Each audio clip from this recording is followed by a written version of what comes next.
Hello guys, welcome to my channel. இன்றைக்கி மாடி தோட்டத்தில் ஒரு சின்ன அறுவடை தான் பார்க்க போகிறோம். இது முட்டைக்கோஸ் ஹார்வெஸ்ட் பண்ண ரெடியாக இருக்குது. ஸோ பறிச்சுக்கலாம்.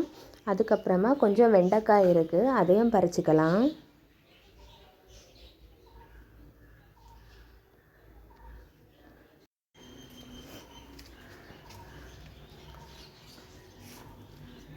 அதுக்கப்புறம் வெள்ளரிக்காய் வந்து பார்த்திங்கனாலே தெரியும், ரொம்ப பெரிய காயாகவே காய்ச்சிருக்கு. கரெக்டாக நம்ம உரம் கொடுத்து பார்த்துக்கிட்டா இதை விட பெருசாகவே நமக்கு காய்க்கும். அப்புறம் கொஞ்சமாக அவரைக்காய் இருக்குது, அதையும் பறிச்சுக்கலாம்.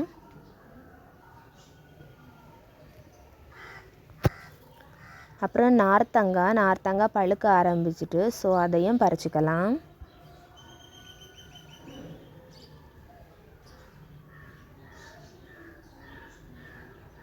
இங்கேயும் ஒரு நார்த்தங்காய் இருக்குது, அதையும் பறிச்சுக்கலாம்.